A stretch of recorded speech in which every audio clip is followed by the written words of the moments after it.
चकली खायला सगळ्यांनाच आवडते, पण बऱ्याचदा काय होतं, भाजणी करायला वेळ नसतो. त्यानंतर केल्याच्या नंतर ती चकली कडक होते, तुटते, विरघळते किंवा खूप तेलकट होते. अशा बरेच प्रॉब्लेम होतात. पण आजची ही चकली इथं पाहू शकता एकदम कुरकुरीत झालेली आहे आणि अजिबात तेलकट झालेली नाही आहे. आणि जास्तीत जास्त पाऊण ते 1 तासामध्ये चकलीची पूर्ण तयारी करून चकल्या बनवून होतील, एवढी ही बनवायला देखील सोपी आहे. आणि खाताना तुम्हाला असं वाटेल भाजणीची चकली खातोय काय, एवढी चवीला देखील छान होते.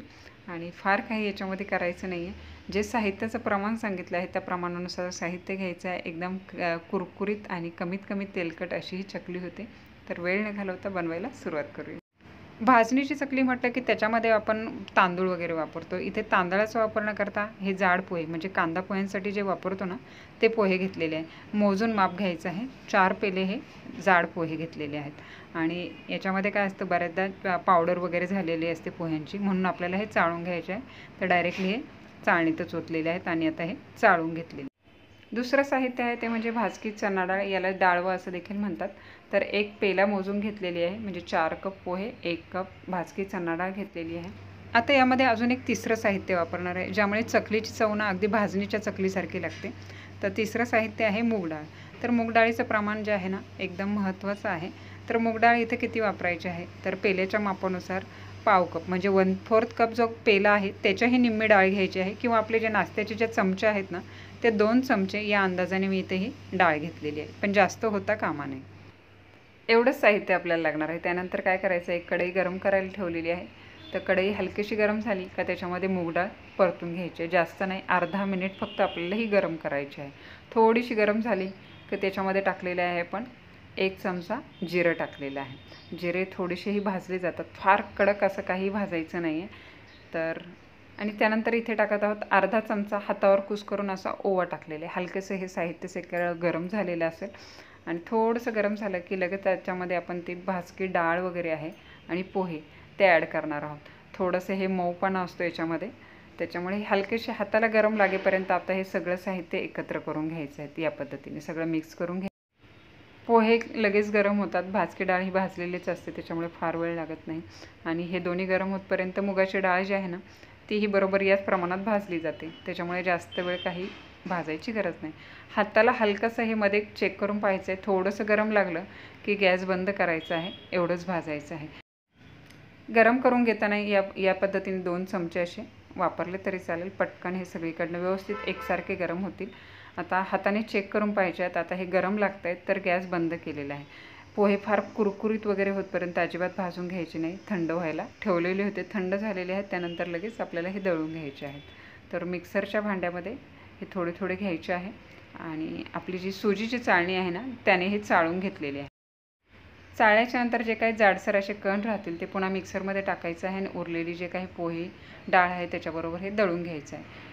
दळायचं आहे, चाळायचं आहे आणि उरलेलं पुन्हा मिक्सरमध्ये बारीक करून घ्यायचं आहे. या पद्धतीने सगळं पीठ आपलं हे बनवून घ्यायचं आहे. तर इथे मी थोडंसंच दाखवत आहे. त्यानंतर आपले हे पीठ तयार झालं की आता चकली बनवायला घेताना काय करायचं आहे, वाटीनेच मोजून पाणी घ्यायचं आहे. 1.5 वाटी मी इथं पाणी घेतलेलं आहे. तर आता डायरेक्ट चपातीचं पीठ आपण जसं मळून घेतो तसं देखील घेऊ शकतो, पण मसाल्यांचं जी चव आहे ना ती पिठामध्ये व्यवस्थित येत नाही, त्याच्यामुळे ही पद्धत एकदम व्यवस्थित आहे, परफेक्ट आहे. तर इथे चवीपुरतं मीठ टाकलेलं आहे, ह्या पाण्याच्या अंदाजाने मीठ टाकलेलं आहे. त्याचबरोबर इथं पाव छोटा चमचा हळद पावडर टाकलेली आहे. जास्त देखील टाकायची नाही, नाहीतर लालसर अशी चकली होईल. 1 चमचा धनाजिरा पावडर टाकलेली आहे आणि 1.5 चमचा लाल तिखट टाकलेलं आहे. तर साधारणतः आपण भाजणीची चकली करताना जसं आपण हे करून घेतो ना, त्याच पद्धतीत सगळे मसाले आधी हे मिक्स करून घ्यायचे आहे. तर त्यानंतर इथे टाकत आहोत 2 चिमूट हिंग टाकलेलं आहे आणि फक्त 1 चमचा आपला नाश्त्याचा जो चमचा आहे ना तेवढा भरून तेल टाकलेलं आहे. जास्त तेल देखील टाकायचं नाही.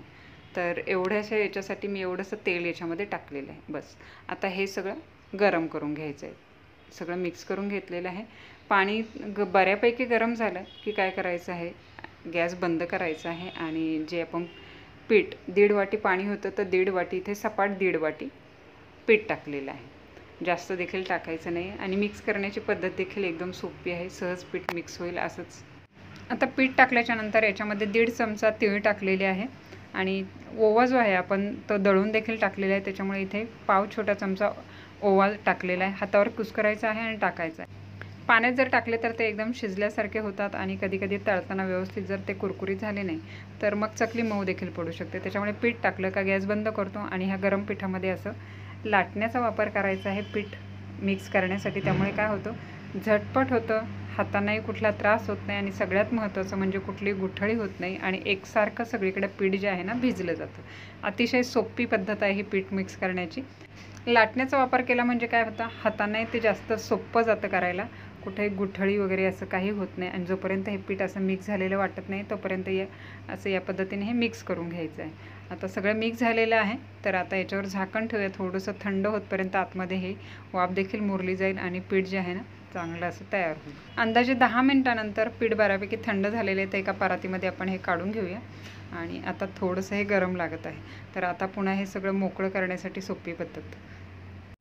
पीठ गरम आहे थोडंसं, त्यामुळे हाताला चटके लागू शकतात, त्यामुळे मॅशरचा वापर करायचा आहे। आता पिठाला आहे ना इथे थोडासा चिकटपणा आलेला आहे गरम पाण्यामुळे, तर आता आपल्याला हे एकजीव होतपर्यंत मळून घ्यायचं आहे। मॅशरचा वापर करू शकता किंवा चमच्याचा वापर करू शकता किंवा झारा जो असतो ना त्याच्या उलट्या साईडने देखील असे हे पीठ एकजीव करून घेऊ शकता।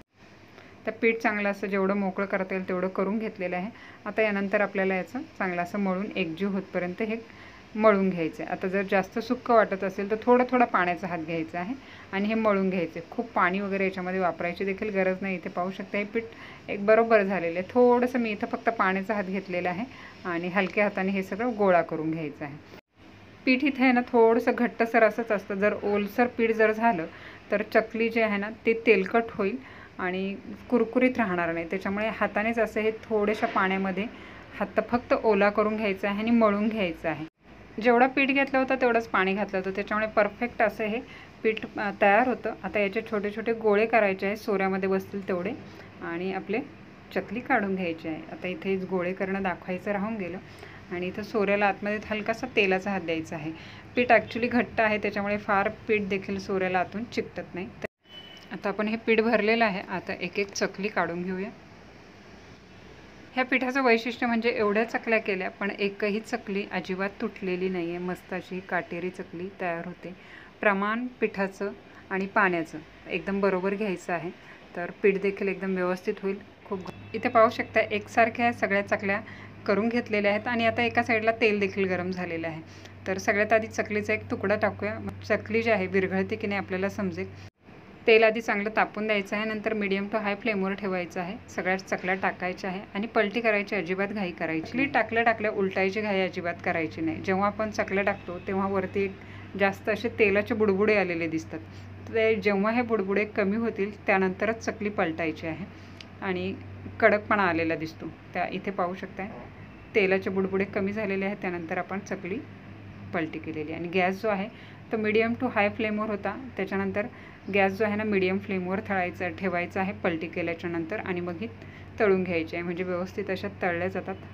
गॅस जर एकदम फास्ट असेल तर एकदम पटकन त्या तळल्या जातात आणि आतपर्यंत त्या तळत नाहीत, फक्त बाहेरून कलर चेंज झालेला असतो, नंतर त्या लूज पडतात आणि तेलही जास्त पडतात। इथं पाहू शकता आलटून पालटून दोन्ही बाजूने आपण ह्या तळून घेतलेल्या एकदम छान कलर आलेला आहे, क्रिस्पीनेस असं जाणवत आहे आणि मग ह्या काढून घेतले। चाळणीमध्ये उभ्या ठेवायच्या, म्हणजे एक्स्ट्राचं तेल असेल ते त्यात निथळलं जातं। आता आणखी एक महत्त्वाची टिप, जेव्हा आपण ही चकली तयार करतो तेव्हा तिथं शेवटचं जे टोक आहे ना ते असं थोडंसं दाबून घ्यायचं आहे, नाही तर बऱ्याचदा काय होतं ते व्यवस्थित चिकटलं जात नाही आणि कढईमध्ये टाकल्यानंतर ती सुटली जाते।